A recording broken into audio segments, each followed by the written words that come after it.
Welcome in, everybody, to Off Air with Christy Capel. I have a super special guest today. I have Natalie Busch. She is author of Hope at the Threshold, a journey of motherhood, welfare, hearing loss, and faith.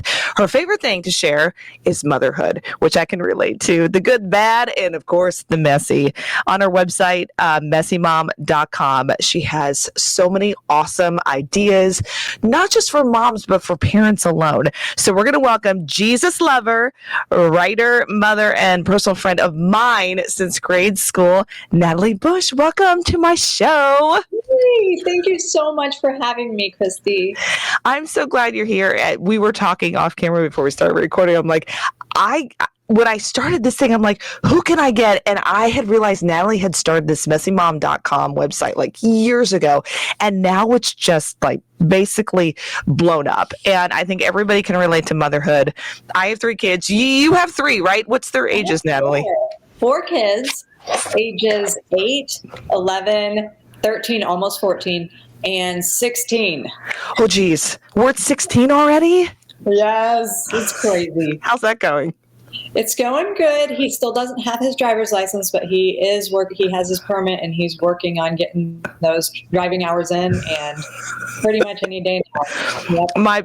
My parents used to say, you have them when they're little and you can kind of like, they're not driving, so they're not out on the road. So you think right now is bad, right? What do they say? Days are long, years are short. but when they start driving, it's like a whole nother worry. Let's talk about your book because I'm super excited for you. Now, this book came out, what was it, like about a year ago? Not even a year ago. It's been about 5 months. Yeah. Yay. I'm thrilled for you. And I want to talk about first the journey of motherhood. So when you went to think, okay, I'm going to write a book, you had a lot to choose from. You've been through quite a bit of things in life. So where was that first start? Like, where do I start when I write a book? Yeah, well, it has been years in the making. I started the book in 2018, and then just, regular life stuff, things happened that kind of, I honestly felt like I don't even think I'm going to be able to do this. And then, COVID. Right. There was a point around my 40th birthday, which was, just a year ago. Mm-hmm. That, I felt like the Lord was prompting me, like, no, you need to finish this, and we're gonna share this story that He had placed in my heart to share. And then, so worked really hard to get it done, and finally launched it in 2020. Yes. How rewarding. So let's talk a little bit about the book. I didn't know until I started researching for interviewing you, one of your child's dealt with hearing loss. So talk about that and when you first noticed that and how transforming life has been. I like how you said that being a special with a parent with special needs is like kind of working a second job, and it's not easy, but it's a privilege. Yes. Yeah. It's something of course, we never anticipate. Mm-hmm. So when Sedona was born, that's my daughter's name, who's deaf, and she is also the one who's about to be 14. Crazy. But when she was actually born at home. And so that was really special and wonderful, but she didn't have the newborn hearing screening that children get at the hospital. Mm-hmm. So it wasn't until she was 2 years old that we didn't even think she was deaf. We just knew she was speech delayed. She wasn't talking yet. So we went to a pediatrician, and they said, well, let's just get a hearing evaluation done just to rule that out. And that's exactly what I told them when I went to the hearing doctor. That I said, we're just here to rule it out so that we can get speech therapy. Amen. Yeah, right. Yeah. It was going to turn out the way it did. So yeah, she turned out to be severe to profound hearing loss and hadn't heard anything the first 3 years of her life, really. And so what I understood from your book, 90% of children born deaf come from parents who actually can hear, which is an interesting statistic. Yes. And people don't expect that. But the way it works is I have a recessive gene, and so does my husband.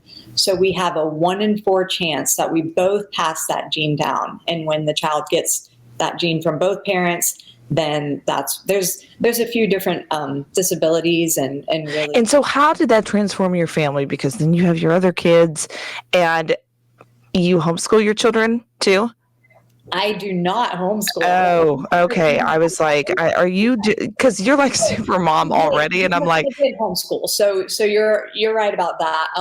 There was a season during COVID whenever I homeschooled for about a year yeah, because it was very difficult for a child with hearing loss who she does hear. She has cochlear implants, so she can hear, but she really relies on lip reading. So the masks in school were not going to work for us. So I did right. for a season. Yeah, but when she was diagnosed at the time, I had one child and one on the way. So Oh a my lot was gosh. happening. So yeah, it really turned our whole world upside down. But it's one of those things that now, looking back, I really can't imagine Sedona any other way. Yeah. I can't. And then later on in your book, you talk about motherhood and welfare and faith. And so those combined and in the stuff that you just kind of told us today, you rely on your faith to get through those things. Well, the welfare part is because it's like the perfect storm. We had just left our job and our home in Texas. We were living in Waxahachie, Texas, just south of Dallas, and has, sold our house and, picked up and moved closer to family. And so the moment we realized, so we have no job and no home is when, not the moment, but, right after we moved is when we found out we also were pregnant. And then right after that, found out we had a daughter who was deaf. So we had to rely on really, food stamps. So at what point were you like, God, why us? What are you calling us to do? Right. In the moment, of course, I wasn't seeing any of the big picture on that. It was just trying to get through one day at a time. And it was difficult. I don't want to sugarcoat it. Yeah. But in hindsight, and of course I write about this in the book, it's like when you see the big picture, you see that God's hand was there all along. And now I can see why he was doing that, to use our story to glorify him and to show how he's always there, he's always faithful, and he's so good. Yes. Amen.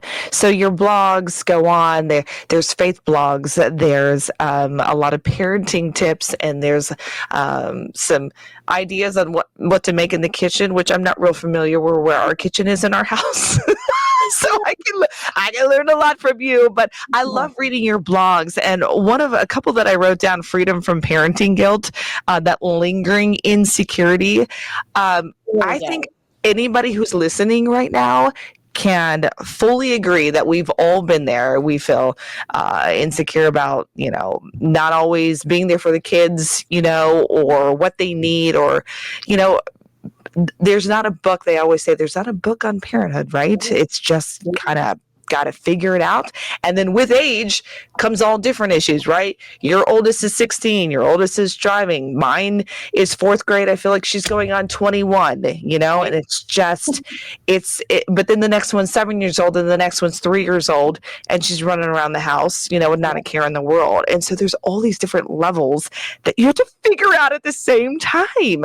So what's your advice to mothers who are just trying to make it work? Well, I totally relate to everything you're saying, of course. And we were hanging out with some friends where our kids were embarrassing us and going crazy. And my husband said, "I'm sorry, this is our first time parenting children these ages," of course, which is always true. So I'm going to use that line. Yes, this is our first time parenting children these ages. Yeah, so that's one line that I like to use when I'm just cowering in the corner. Right. Whose kids are these? Yeah, they're not ours. Or I'll say to Hal, get your kids under control. He's like, you get your kids under control. Yes, that's another good one. Yeah. So, but as far as what you referenced about the parenting guilt, that is something that we definitely all can deal with. And when the Lord really spoke to me about how we are hardwired for a perfect father and we will fail our children. And so it's something that we need to remember. We can't be God to our children. We can't be perfect. All we can do is try to guide them and direct them and do the best we can. And remember that at the end of the day, they're in his hands. Right. Yeah. And we're reminded about that, all the time. And they're not our kids, they're God's kids. We're just, trying to make it and figure it out here on earth. But you go on to talk about living in the country and when you moved, and nobody talks about what, what living in the country brings, as much as and wonderful as it sounds, and, growing your own produce and all that kind of stuff. There's some things that aren't really there at your fingertips. And some of it's funny and interesting that you write about. Yes. So I'm split. Girl, I'm crunchy in a lot of ways. I did home births. Yes, which more power to you. I'm like, I'm going to check in. I know she's not due until July, but I'm checking in, May just to make sure I get there under doctor's care. I am like opposite from you. So props to you. I get it. But I have a lot of that. If you were to look in our pantry, you're going to see, I'm looking right now, just regular peanut butter, not organic, just the Jiffy and the graham crackers. And so, yeah, we honestly are a blend of all of that. We have a little bit of country, a little bit of city. Yeah, right.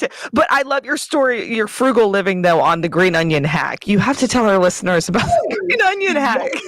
Yeah, that is something that I can take credit for because I figured it out for myself.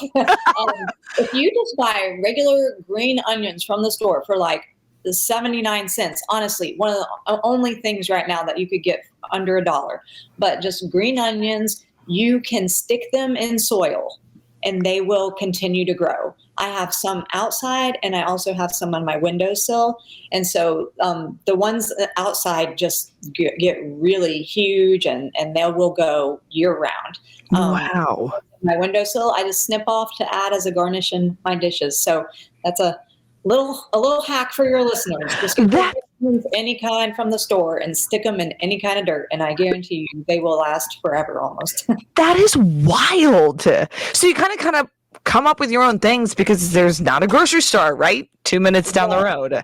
Well, and the way I discovered it is because I was throwing the discarded onions in the compost and I found them growing in the compost. And so I was like, these are just growing. Yeah. That's so funny because I hardly have any like real flowers because I just can't keep anything alive. I'm going to try that though. My husband will be very impressed. I'm a huge fan of throwing parties for my kids.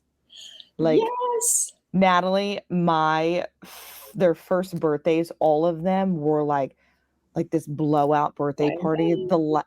It's only there. Like after that, and they're not even going to remember it. That's the crazy thing. But I liked all the first birthday parties to be memorable, and so the last one I had at like a pumpkin patch in a barn where like wedding receptions are held. It don't look like a wedding reception in there, but it was fun. But there's a lot that goes into it. So Natalie is here to give us all tips on how to throw a successful birthday party. Yes, I love birthday parties. One of my rules, though, my kids know this, not every year is going to be a big year. I have to alternate. I cannot do every year a big year, especially with 4 kids. But yeah, it's something that I wrote about in my book. I had all the different significant birthdays and how I had just economical ways because, it doesn't have to be expensive to have a fun birthday party. You can do it DIY. You can just make your own cake. And the most important part is just having their friends there to celebrate with them, but I really do enjoy. For me, I like having a theme and doing all the fun things and Pinteresty type stuff. That's just fun. Yeah, Pinteresty type stuff. That's what I do too. But do you take their I guess you ask the kids what they want? Like, do you take some of their ideas and go, okay, do you want it Elsa themed? Well, like you said, first birthday is awesome because it's all for the moms to do. And it's really a fun party, right? Yep, I agree. cute pictures and you're going to have fun, but I get to pick everything. So yeah, Right. when they're younger, I pick the themes, but now that my kids are older, it's, Squishmallow, Fortnite. Yes. Oh, I know. If we get one more Squishmallow, we will not see my 10-year-old's floor. Absolutely. Oh, I relate to that. And Oh my they are gosh. I don't all about it. Um, Yes. but yeah, one thing that I have found as a fun tradition is if you do the theme based on a book, like I've done Green Eggs and Ham, or if you give a cat a cupcake, or different books can also be a party theme. And so then I have the book there at the party as like a guest book for the guest to sign. And it's That's a cute fun, yeah, idea. souvenir, not souvenir, but like a little gift that is something they can hang on to for Yes. sentimental. And you'll be proud of me. I don't do much of this stuff. So when I do something little, I'm like, yeah, go mom. Yeah. I take Oh the Places You'll Go by Dr. Seuss. Oh, yeah. And so same book, and every Mhm. year the teacher signs it. Oh, I love that. That was That's my mom's idea. beautiful. Oh, and Yeah. so it's going to be every year, and when they graduate, stuff Yes. like And that. they just write, like, remember in yearbooks in high school, just like a little Yes, note from exactly. that teacher, and then you just keep that same book. So, Yeah, I it was kind of a full circle moment when my book finally launched, and I mentioned it had been years leading up to it, and so it was a really big moment for me, and I had to have a big party because I love the parties. right. So that was super fun. But I had a copy of my own book for people to sign in the margins, just like you're saying, just like a yearbook, and write, things to me that they wanted to share. And so it was kind of full circle because I talk about that in my book, but then to have people do it in the book, it was just Right. really special. That's so fun. That's a great idea. All right, some other things on your blog. You talk about captain of the kitchen, which is fun. I told you I don't know my way to my kitchen yet in the house we've been in for almost 10 years. I just can't get into cooking. So, moms out there who need those ideas, especially quick ideas or getting your kids to eat. I'm telling you, Natalie, my girls are better eaters than my son. And I know he'll be eating out house and home soon, Mhm. but Mhm. right Yeah. now it's like the most difficult thing. So we need some tips. I need. Okay. Well, the first tip is don't call yourself captain of the kitchen because your husband will bring that up over and over and then, expect you to be the one in charge of everything. Yes, I which did. he is now, so I kind of feel bad for him. He's a better cook than I am. Hey, no, I have friends that are like that for sure, that the husband is in charge, and that's awesome. And I don't even consider myself the expert, but I did a series about just all my kitchen tips, and then my husband made a little graphic for me with my face on it, captain of the kitchen. And so That's now, cute. anytime that I'm complaining or have things in disarray, which is almost all the time, then he'll be like, "But you're the captain of the kitchen," and Just know so what you're doing. I'm really not, but I will say that, yeah, as the kids have gotten older, I've just adapted to. Oh my goodness, I'm trying to find something that everyone will enjoy, Yes.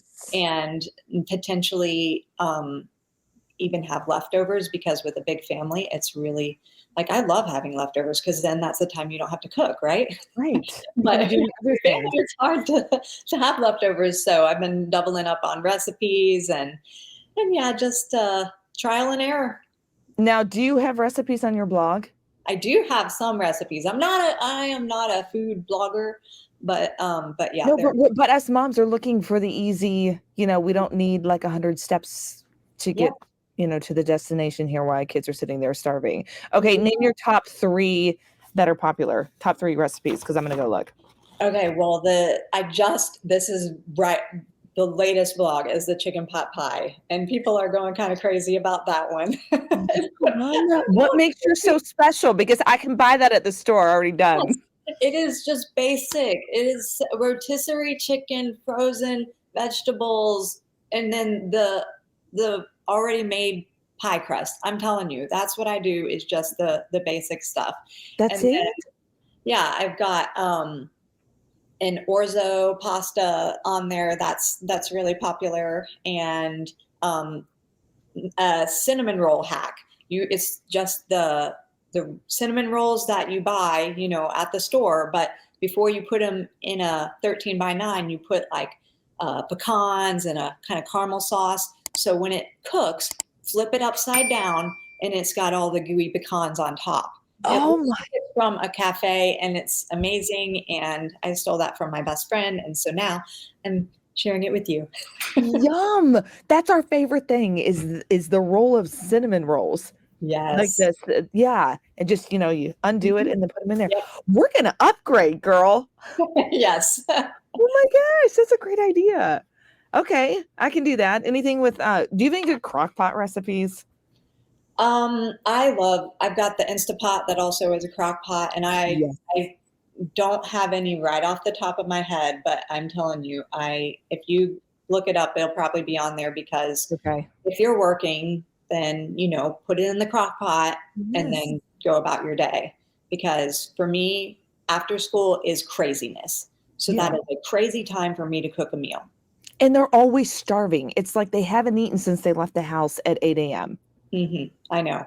And then, yeah, when they're home, it's like, well, do you eat nonstop at school? No. So how come you have to eat nonstop? No, I always say it's like when you leave church, why are we so hungry after church? Yeah, that's true. I guess adults do it too, right? Gosh, our family's starving after church. When I grew up like that, all of us, we would literally sit in the parking lot at Heritage Fellowship in Florence, Kentucky, and we couldn't figure out where we wanted to go. So it was like literally 30 minutes of where do you want to go? Where do you want to go? Where do you want to Where go? we always went is Chi-Chi's. Yes! I think it's still around. I don't know. Is it? I don't know if it's still, I don't have one in Cleveland, For so I people don't that know. are from Florence is the Mexican restaurant where they put a sombrero on your head when Yes, it's your birthday. And it was just, one of the highlights of my childhood. Did kids eat free? Because I know at Captain D's, kids ate free on Wednesdays when I was a kid. Yeah, they may have. They had a kitty cocktail, which was just basically Sprite with grenadine and an umbrella in it, and that was just the best. The best. Isn't it so funny? Do you Taking me back. find things like in your childhood that now you're doing to your kids that, Yes. brings back? And what are some of those? Most recently, open one present on Christmas Eve. Yes. And then even That's just a fun tradition. road trips, but I wonder what was special for me. I always get curious what my kids will say later. Like, I wonder what they'll remember as it may be something that like we never think about was something that's going to really stick out to them. And then later they'll be like, oh yeah, I loved it. When my mom made up her own words to songs and Right. Because she didn't know the words. That's what I do now. So I'm pretty sure my kids will be saying that. But it's fun to sit there and reminisce when you got your siblings in town, with their kids and then your parents. And it's oh yeah, remember when. It's so special. But, yeah, we have a lot of memories, and we have a lot of memories with you guys growing up too. Yes. Oh my gosh, so much has happened, and I feel like time flew, and then some years just went super slow. But I'm so proud of you. You have to go grab her book. Where can you get your book? Well, it's available on Amazon. It's barnesandnoble.com, pretty much anywhere. Most online bookstores, it's on there. And I just released the ebook version. Oh, so awesome. Yeah, I've had the paperback for, like I said, about 6 months now, but you can now get the Kindle version if you want to just do it on your phone or, have That's it. great. Download. Okay, here's what you need to search for. Hope at the Threshold, a journey of motherhood, welfare, hearing loss, and faith. And then you have to go to messymom.com. Messymom.com is what we've been chatting about for like the last 10 to 15 minutes of just ideas and things that, Natalie has done. As we had mentioned, frugal living and Yes. tips to do with your kids and being in the kitchen and moms and dads who cook, some recipes there as well. So it's been fun to catch up with you. I'm excited about what is next for you. Do you have anything you're looking forward to? I think you need to write another book. Well, that is the first thing people say. I am so thankful that when they've read my book, they say, "When are you going to come out with another one?" It means a lot, but it's also scary because I'm like, I just finished this one. But yes, I love writing. It's my passion. And so my hope would be to have more books and to continue to blog. And All right, you got to go to messymom.com, pick up her book, and Natalie Busch. We love you. It was so nice chatting. I love how we chat up on, just like a podcast. yes, I'm grateful, but let's do it more. Yeah, let's do it more. Write that book. You're coming on again.